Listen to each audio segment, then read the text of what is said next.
solemnly swear, from this moment forward, that I will never lose again. Until the day comes, I will never be defeated. So there's a couple of ways I've been thinking about, like, yo, how can my guy Kawaki get the Karma Seal again? Because we obviously know when he's 16 years old and he's out here having his little scruffle against 16-year-old Boruto in the first chapter, in the first episode of the anime and the manga, Kawaki got the damn Karma Seal on. Not only that, it's the exact same pattern that we've seen he previously had prior to when Ishiki / Jigen initially placed the Karma Seal on my man's body. Now, pause, first of all. Now, leaving off after the last chapter, chapter 53, we understand Ishiki's total demise, ultimate hand of his fucking vessel, Kawaki. Now, I was all hyped up in a moment and shit like that, and I'm pretty sure I'm not the only person who's like basically having this brought to their attention because of the way that, you know, I should say Kishimoto and Ikimoto now rather than Kodachi portrayed the entire situation as the scenes and panels were playing out. Bro, dog, it's like I was hyped. I was like, oh, that's my dog, Ishiki's falling on the ground. I'm like, you got knocked the fuck out, man. Give me my goddamn money. The payback's a motherfucker, ain't it? Nigga.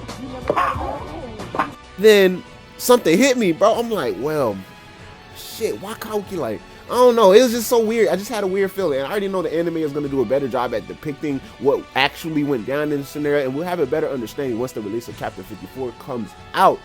But the still, like, the emphasis that they had on Kawaki jumping on top of Ishiki's broken and battered down body just as he was dying, you know what I'm saying, the final eye contact with each other, it's like, alright, bro, don't like, oh, we already know, but it's like one of those things, like, niggas is trying to get rid of Ishiki for a minute now, and I don't want Ishiki to turn into one of them villains, but like, alright, bro, this nigga still here on some Ishiki shit. It's completely, like, fucked up to even put them in the same category, but in a sense that, like, alright, when is we gonna get rid of this nigga Ishiki? Like, because at this point, there's just so much going on in Boruto's story and in Boruto's plot. It's like, it's hard to just focus on one main thing. Like, it's hard to just focus on, is Naruto about to die? Has Sasuke permanently lost his Rinnegan? You know what I'm saying? What the hell? How is Boruto going to be able to gain control of his body back for the long run against Momoshiki? How's he going to gain control of his body back right now versus Momoshiki? You know what I'm saying? What is this nigga Momoshiki going to do to Naruto, Kawaki, and Sasuke? He already started the shit stomp show at the end of the last chapter, as we see. You know what I'm saying? What the fuck happened with Kasha Koji after he left and he annihilated Jigen and then ended up getting annihilated by Ishiki? And what's good with my guy Code and that fucking strap across his face, and he's still watching over the same 10 tails, and most likely Delta is still TKO and my son Amado is kicking it in Konoha Village, right? It's just so much shit this is going down, and I'm like, bro, like, wow, really? It's like, wow, it's like, I feel like Kishimoto, Kodachi, all of them at the start, they initially planned, and it's just something that the Naruto verse always does. They do throw subtle hints, they do throw, you know, good foreshadowing, references and Easter eggs and things like that throughout the story. So when you even look back, it's become even much more clear. But throughout the story, especially, that's easily overlooked until it's touched back on in later, you know what I'm saying, topics and shit like that. So I don't really see, I don't really understand how we're gonna have Kawaki get this Karma Seal again. But most likely, like I said, what most people talking about in the community is that Ishiki did some funny money business right at the end. And I personally, just me, this is like my personal opinion, I don't think Kawaki should have stomped on that nigga's grave. I like, if anything, spit on that nigga shit, bro. But that stomp was a little bit too suspect for me. And then they try to throw in the whole Burishiki mid-action just to get us thrown off by that fact. But then you can also connect all of the small little dots and seeing that whole little scenario, because at the end of the day, we're gonna have 16-year-old Kawaki with a Karma Seal, we're gonna have 16-year-old Boruto with a Karma Seal. They're both gonna have their consciousness, what it looks like and what it appears like. You know, they're both returning to each other by their first names. With all of this knowledge we've been placed with so far, it will be easier to understand that, well, shit, Boruto already knows that, you know what I'm saying, the whole process going down with the Karma Seal, Otsutsuki living inside him. He would know if Kawaki's being taken over, same vice versa for Kawaki. Yet in the first episode and in the first chapter, they both refer to each other by their first names. Kawaki calls Boruto Boruto, Boruto calls Kawaki Kawaki, and it's not, you know, Kawaki calling Boruto Momoshiki, or, you know what I'm saying, you could fight a Boruto and vice versa for Boruto. Whether it would be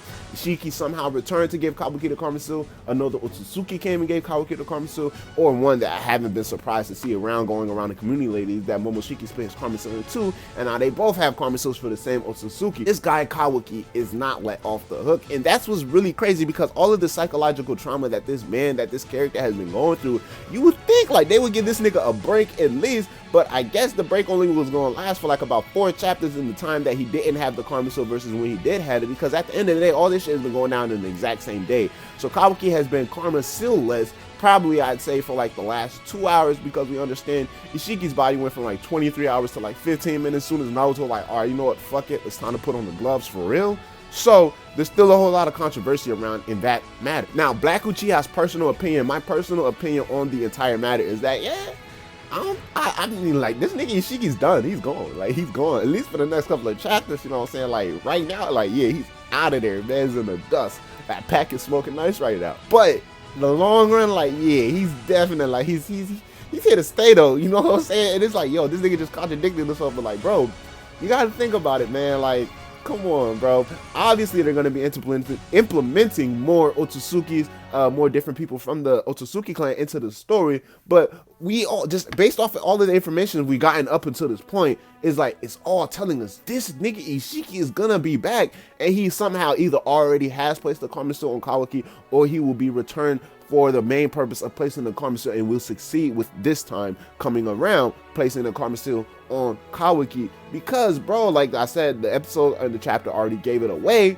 But then they're also doing all of this build up to where, like, you see the parallels with Kawaki in the base, you know what I'm saying? Jigen and Ishiki telling Kawaki, yo, you're gonna have a hole in your heart, bro. You know what I'm saying? At the end of the day, no matter what, bro, you're gonna somehow feel uneasy without this Karma Seal, without the fact that knowing that you're a vessel and shit like that. And once Kawaki officially loses the Karma Seal, Amado brings it to light in an even more serious fashion. Like, you know what I'm saying? Are you feeling helpless because you're not on the battlefield, or are you feeling helpless because of the power? Not along those lines, so I'm not going to misquote Amado, but in my own words, you know, I was telling Kawaki, like, are you feeling helpless, or the fact that, you know what I'm saying, you lost the Karma Seal, and now you know for a fact you're not as strong as you were before. And Kawaki's like, bro, nigga, he took offense to that, because at the same time, you can only take offense to a statement made towards you in that type of way, whether it's you took it a type of way where it had somewhat truth into that matter, and you're like, bro, you're fighting your inner demons already. Now you have outside sources telling you the shit that you don't want to hear, that your inside voices are telling you. So it's just a whole lot of psychological trauma going on with my guy Kawaki, and it's easily understandable where, you know, maybe in the start of the episodes, it's not like on some shit like, cause at the end of the day, me personally, this is how I saw it. I didn't think my nigga Sasuke was evil. Shippuden, nigga Sasuke was never evil. Now, there was a point in time, those of y'all who know like Black Uchiha's anime history and shit like that, you know what I'm saying? I never really used to watch anime. I grew up watching Naruto and Dragon Ball Z on Cartoon Network, and, you know, Boomerang and Toonami and shit like that. But until it was like around, you know what I'm saying, 2015, it's like, oh shit, I saw one of my friends watching Naruto. Naruto had the Kurama cloak on. It was in the middle of the 4th grade war. I'm like, why the hell is Naruto orange? He was like, that's how he looks like controlling the Nine Tails. Say less, that's all I needed to hear. I started from episode 1 again, and I caught my ass up by the time my senior year of high school started, and I was all the way caught up with Naruto. So I said to myself, well, damn, I've been getting pushed this agenda the whole time, catching on Naruto, like, oh, this nigga Sasuke left the village on some evil shit. You know what I'm saying? Obviously deal with the Orochimaru, all of that controversy, but at the end of the day, watching the show, I'm like, well, this nigga Sasuke simply reacted to all of the shit that happened towards him. Like, fuck everything else. Fuck everybody else. He did not give a damn an evil character or someone who was like basically a main, like a type of antagonist at that point, like in a villain hero story, would be something like, yeah, I'm finna blow up the world. Now, mind you, Sasuke didn't say fuck on, I'm finna destroy the shit, but it all tied in with his ideologies and the things that basically swirled around his life and were based around him, because his trauma was fucking real. And most people think that Sasuke is just an evil kid, but that's how this shit went down. Basically saying all of that the same, I can see a similar scenario with this guy Kawaki, you know, because it's like, bro, he's not really being portrayed as a guy who's even gonna have evil tendencies. He's just portrayed as a guy that's like, that's just, he give it to you how it is, and he takes it how it comes. Simply, that's how I would describe Kawaki's character. So now in the future, we see Kawaki with the Karma Seal again in a possible scenario where he chose it of his own free will, of his own pro-choice, in order to reach an ultimate ideology that comes to butt heads versus Boruto's ideology and Boruto's initial way of believing that a shinobi soul should never change, being taught by ultimately Sasuke and Naruto throughout his young shinobi life. And we can see that Boruto somehow is trying to relay that message into Kawaki, and something that says that Kawaki says last chapter that just makes all of this shit even make more sense for me personally, which is why I'm falling with this type of scenario. Is that, you know, Kawaki says to Ishiki, like, bro, a world without Naruto, like, my nigga, what the fuck you think I'm doing in that world, bro? Are you stupid? Are you dumb or dumb? Like, fuck is you talking about? And now we see 16-year-old Kawaki saying, I'm gonna send you to where I sent the 7th Hokage. We also understand 7th Hokage just used Baryon mode, and supposedly his life energy, life source, whatever, was supposed to die out, either his or Kurama's first, ultimately killing one or the other, or if not, both of them niggas. But he was forcibly forced out of that fucking mode due to Ishiki stomping this nigga shit in. So we don't necessarily know the exact status or the exact, you know what I'm saying, you know, results that Naruto has dealing with his life, dealing with his energy, dealing with his chakra. But we also can tie in that the history that Naruto Shippuden Naruto series has of, you know, adapting the novels of all of the, you know what I'm saying, show, including Boruto, Naruto Shippuden, all of those novels. They have a, you know, they have a habit in history of adapting those events that happen into the novels and replacing them in different timelines. Basically shit that doesn't happen in the exact same timeline that it happened in the novel, they place in a just random different timeline anime and shit'll work. For example, at the end of Shippuden, we see the Sasuke Shiden novel, we see the Shikamaru Hiden novels and all that shit, you know what I'm saying? They flipped those around, you know what I'm saying? Not only were they a little bit older during those times in the novels, but the Shikamaru Shiden actually happened prior to the Sasuke Shiden, but we see the Sasuke Shiden first in the anime. So we can have a situation where we understand that it was going around the community like within the last year, probably like last year and a half, especially when it first came out. And this nigga Naruto was dying. You know, what was he dying from? In the novel, it was a chakra illness, unknowns, exactly how he got it, but knowing that it was tied to the tail beast and their chakra. And that, not only that, the Sage of Six Paths also suffered from the same exact illness. Now it can be a sense where we understand how he got healed throughout the novels. Those of y'all who really into the novels, I suggest checking out Naruto Explains YouTube channel, because he gives a good gist and a good handle on all of that, you know, Sasuke novels, Sasuke Shiden, Shikamaru Hiden, and Naruto Hiden novels, and all of that stuff. He does good videos on all of that, so I suggest checking out his videos. But still, you know, despite the fact, however, they figured out the situation and ended up saving Naruto in that novel, they can still find a way to implement that aspect into, you know, the manga serialization, whereas the Baryon mode had some type of effect on Naruto's chakra, ultimately causing the illness that we see him suffering from in the novels, which is preventing him from using chakra, which actually would make sense.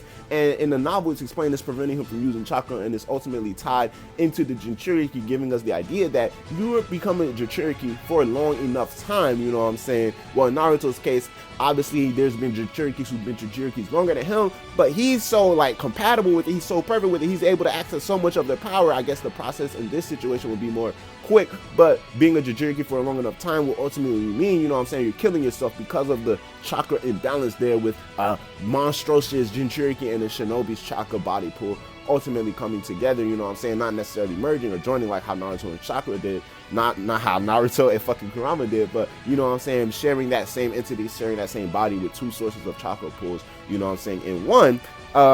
But basically having Naruto face that consequence of being sick, being unable to use chakra, thus being able to present him with the scenario of Kawaki, or somehow, you know what I'm saying, being convinced or manipulated into making these rash decisions, drastic decisions, ultimately in his heart for Naruto's better, ultimately in his heart for Boruto's better, since at the end of the day, that's as far as he's gonna give a fuck about, like, Himawari and Hinata too, yes, but at the end of the day, if y'all didn't make it, fuck y'all. But Naruto is a must-have, and Boruto, yeah, you gotta come along in Kawaki's mind. So it's like, yeah, bro, I'm finna send y'all niggas somewhere safe. I'm finna, like, fuck all this shinobi shit, reestablish the world, you know what I'm saying? And then we all gonna go back to Thunderberg, and nigga Boruto like, nah, bro, I'm still trying to do a bell test, you know what I'm saying? I got a team of Genin who's ready to learn from me, and you trying to take all this shit away from me, you know what I'm saying? Fuck you talking about? So it could just be somewhere along those lines, but at the end of the day, it's still like something to mention. This man Kawaki is going to have the Karma Seal again, and I don't know if it's going to happen the next chapter, which is something I really doubt. Like I said, I really believe it's somehow tied into Ishiki Otsutsuki. Now, the only thing is that I'm still questioning is whether it is where Ishiki did manage to give him the Karma Seal at the end of this fight, where they emphasize Kawaki stepping on his body, stepping on his ruin, somewhere in between that mix of time, or Ishiki makes some type of return and ultimately comes into Kawaki's life again, and we all gonna have to see this shit coming. And then third but not least, you know what I'm saying, whether Ishiki forces him to, you know, get the Karma Seal again, or somehow Kawaki is convinced to seek out the Karma Seal, which will be an interesting aspect that I believe that they might end up taking. But it's your boy Black with y'all, long face, skinny body. Yeah. No Boruto anime episode last Sunday, bro, yesterday, but we got like 7 more days to the next episode. Y'all already know what's gonna go down next episode, bro. What are you talking about? We got Boruto chapter fucking 16 being animated, bro, and I just be reading this shit over and over again, because you already know when the episode playing, I'm gonna be reading that shit, bro. It's your boy Black with y'all, long face, skinny body. I know the grade, Konoha Ninjas, you feel me? Still working on that part. You know what I'm saying? Probably finna take the tuning exam in a little bit. Holla at your boy, I'ma holla at y'all. Black shit out, yes sir. Hey, can we take a trip to the sky? Show them that our limit's too high. Cocoa butter hips on the west side. She said